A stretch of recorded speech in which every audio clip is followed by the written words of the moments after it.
السلام علیکم ورحمۃ اللہ وبرکاتہ۔ آج کے خطبے کا عنوان ہے عظمت رسول اللہ صلی اللہ علیہ وسلم۔ الحمدللہ والصلاۃ والسلام علی رسول اللہ، اما بعد۔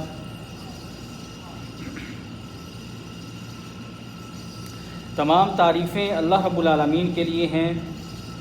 وہی حق اور سچ کے ساتھ اپنے رسولوں کو بندوں کی اصلاح کے لیے مبعوث کرتا ہے۔ میں گواہی دیتا ہوں کہ اللہ کے علاوہ کوئی اور معبود برحق نہیں، وہ اکیلا ہے، اس کا کوئی شریک نہیں اور ثانی نہیں۔ اور میں یہ بھی گواہی دیتا ہوں کہ محمد رسول اللہ صلی اللہ علیہ وسلم اس کے بندے اور آخری رسول ہیں۔ آپ کے بعد کوئی اور نبی نہیں آئے گا، آپ خاتم الانبیاء ہیں۔ اللہ تعالیٰ آپ پر، آپ کی آل پر اور تمام صحابہ کرام پر رحمتیں اور سلامتی نازل فرمائے۔ حمد و ثنا کے بعد اے اللہ کے بندو، بلا شبہ ہمارا عظیم دین دو ارکان اور دو اصولوں کے تابع ہے۔ ان اصولوں کے بغیر اللہ تعالیٰ بندے سے کسی قسم کی کوئی عبادت قبول نہیں کرتا۔ اور وہ دو اصول کون سے ہیں؟ ایک تو اللہ تعالیٰ کی معرفت یعنی اس کی توحید اور اس کی عبادت، اور دوسرا اصول نبی اکرم صلی اللہ علیہ وسلم کی معرفت، ان کی محبت، ان کی اطاعت اور ان کی اتباع ہے۔ ان دونوں کی شہادت ہی مقصود و مراد ہے، یہی اسلام کی حقیقت اور اس کا جوہر ہے۔ فرمان باری تعالیٰ ہے اور انہیں صرف یہی حکم دیا گیا تھا کہ اللہ کی عبادت کریں، ایک رخ ہو کر خالص اسی کی اطاعت کی نیت سے۔ مزید اللہ تعالیٰ ایک اور مقام پر ارشاد فرماتے ہیں، جس نے رسول کا حکم مانا اس نے اللہ کا حکم مانا۔ بلا شبہ نبی اکرم صلی اللہ علیہ وسلم کی معرفت، ان کی محبت اور اطاعت ایسا معاملہ ہے جو کہ ہر مسلم اور مسلمہ عورت کے نزدیک لازم و ملزوم ہے،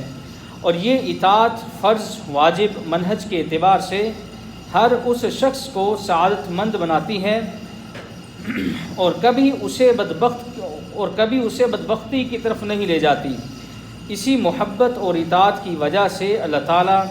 بندے کی عمر دراز اور زندگی میں برکتیں نازل فرماتا ہے، روح کو پاک اور عقل کو منور کرتا ہے، پاکیزہ اور نعمتوں سے بھرپور زندگی عطا کرتا ہے۔ یہ سب چیزیں محمد رسول اللہ صلی اللہ علیہ وسلم سے محبت اور اطاعت کا نتیجہ ہی ہیں۔ اور جو لوگ نبی کو پہچانتے نہیں یعنی اس کی اطاعت نہیں کرتے، اللہ تعالیٰ ان کے متعلق وعیداً بیان فرماتے ہیں، یا یہ لوگ اپنے رسول کو پہچانتے نہیں تب یہ اس کے منکر ہیں۔ اے اللہ کے بندو، بلا شبہ اس دنیا میں لوگوں میں سے کوئی ایسا نہیں جس سے سب سے بڑھ کر محبت اور اس کی تعظیم یا اس کی اطاعت کی جائے، سوائے اللہ کے آخری رسول محمد رسول اللہ صلی اللہ علیہ وسلم کے، کیونکہ اللہ تعالیٰ نے اس نبی کریم صلی اللہ علیہ وسلم کی عظمت قرآن میں کھول کر بیان کر دی ہے۔ آپ صلی اللہ علیہ وسلم کی عظمت عبادت میں، قرآن مجید میں آپ صلی اللہ علیہ وسلم کی عظمت کو بیان کرتے ہوئے اللہ رب العزت نے آپ کی عبادت، آپ کا اخلاق، سیرت، جہاد اس انداز سے بیان کی ہیں کہ کہیں آپ کو یا ایھا الرسول کہا تو کہیں آپ کو یا ایھا النبی کہا۔ یہ آپ کی عظمت اور بزرگی پر دلالت کرتا ہے۔ یہ دلالت کیوں نہ کرتا ہے؟ یہ دلالت کیوں نہ کرتا ہو؟ کیونکہ وہ نبی الامی ہیں جو کبھی بھٹکا نہیں اور گمراہ نہیں ہوا، اور وہ اپنی طرف سے کچھ نہیں کہتے بلکہ جو ان کی طرف وحی کی جاتی ہے بس وہی کہتے ہیں، جنہیں جبریل امین جو شدید قوت کا مالک ہے علم حاصل کرنے کا شرف بھی حاصل ہوا۔ اللہ تعالیٰ رسول محمد صلی اللہ علیہ وسلم کو جو عظمت عطا کی وہ کسی اور کو نہیں کی۔ وہ خاتم الانبیاء ہیں، ان کے بعد کوئی نبی نہیں آئے گا، اور وہ شاہد اور شہید ہیں۔ وہ صادق المصدوق اور سچے ہیں جنہوں نے پہلے رسولوں کی تصدیق کی اور رسول اللہ صلی اللہ علیہ وسلم کو ثقلین کی طرف یعنی جنوں اور انسانوں دونوں کی طرف نبی بنا کر خوشخبری دینے والا اور ڈرانے والا بنا کر بھیجا۔ آپ صلی اللہ علیہ وسلم اللہ کی طرف بلانے والے، اللہ کے حکم کے ساتھ چمکتا ہوا چراغ ہیں۔ آپ صلی اللہ علیہ وسلم ایسے نبی امی ہیں جو نہ تو پڑھ سکتے تھے اور نہ لکھ سکتے تھے، مگر وہ ایک عظیم شریعت سے نوازے گئے، وہ سیدھے راستے پر مبعوث کیے گئے۔ انہیں ان کے رب نے وہ سکھایا جو پہلے کسی کو نہیں سکھلایا، اور انہیں اخلاق حسنہ سے مزین کیا، تواضع اور انکساری عطا کی، جنہوں نے مومنین کے لیے اپنا گوشہ نرم رکھا، صبر کیا، نرمی برتی، معاف کیا، اصلاح کی، جس کی وجہ سے لوگوں کے دل اور ان کی ارواح آپ صلی اللہ علیہ وسلم کی محبت سے بھر گئے۔ اور اگر یہ خصوصیات اللہ تعالیٰ آپ صلی اللہ علیہ وسلم کو عطا نہ کرتا تو لوگ آپ کے ارد گرد کبھی اکٹھے نہ ہوتے، اس طرح کے جانثار کبھی آپ صلی اللہ علیہ وسلم کو نہ ملتے، جیسا کہ اللہ تعالیٰ نے قرآن مجید میں ارشاد فرمایا ہے۔ نبی اکرم صلی اللہ علیہ وسلم کا دل امت کی محبت سے سرشار تھا، وہ امت کے بارے میں سوچتے اور ان کی اصلاح کرنے کی ہر وقت کوشش کرتے، مومنین کے ساتھ رؤوف اور رحیم ہوتے، نرم دل ہوتے۔ نبی اکرم صلی اللہ علیہ وسلم کو امت کی اصلاح کے علاوہ اور کسی کام میں اتنی شدید چاہت نہ ہوتی۔ اس چاہت کی وجہ سے آپ اپنی جان کو بھی مشکل اور پریشانی میں ڈال دیتے، اس لیے آپ کے رب نے آپ کو عزت سے نوازا، آپ کو صبر عطا کیا اور آپ کو بہترین رسول بنایا، اور کہا آپ پر تو صرف تبلیغ کرنا ہی کافی ہے، آپ ان پر حسرت نہ کیجیے اور نہ ان کی باتوں پر خود کو غمگین کیجیے، اور نہ اپنے سینے کو تنگ کریں جو کچھ یہ لوگ آپ کے بارے میں کہتے ہیں۔ نبی کریم صلی اللہ علیہ وسلم نے اپنی پوری قوت اور ثابت قدمی سے لوگوں کو اللہ سے ڈرایا، رسالت کا پیغام پہنچایا، اس میں کسی قسم کی کوئی کوتاہی نہیں برتی۔ آپ صلی اللہ علیہ وسلم اللہ کی مدد سے ہی لوگوں کو تبلیغ کرتے اور اپنے نفس کو اللہ کی مدد سے ہی بچاتے، جیسا کہ اللہ تعالیٰ نے سورۃ الاسراء آیت نمبر 73-74 میں ارشاد فرماتے ہیں، اور بے شک وہ قریب تھے کہ تجھے اس چیز سے بہکا دیں جو ہم نے تجھ پر بذریعہ وحی بھیجی ہے، تاکہ تم اس کے سوا ہم پر بہتان باندھنے لگے اور پھر تجھے اپنا دوست بنا لیں، اور اگر ہم تجھے ثابت قدم نہ رکھتے تو کچھ تھوڑا سا ان کی طرف جھکنے کے قریب تھے۔ اے امت اسلام،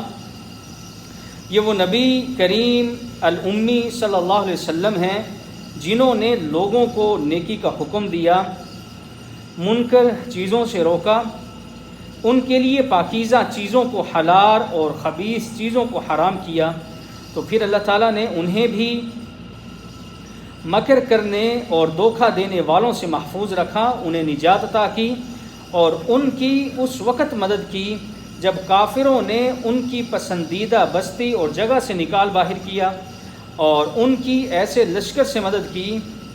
جو لشکر نظر نہیں آتے تھے، اور ان پر سکینت کو نازل کیا اور انہیں ثابت قدم رکھا، اور اللہ تعالیٰ نے ان کی بہادری اور شجاعت کی تعریف کی۔ اللہ تعالیٰ فرماتے ہیں، اس وقت تم چڑھے میدان جنگ سے بھاگے جاتے تھے اور کسی کو مڑ کر نہ دیکھتے تھے،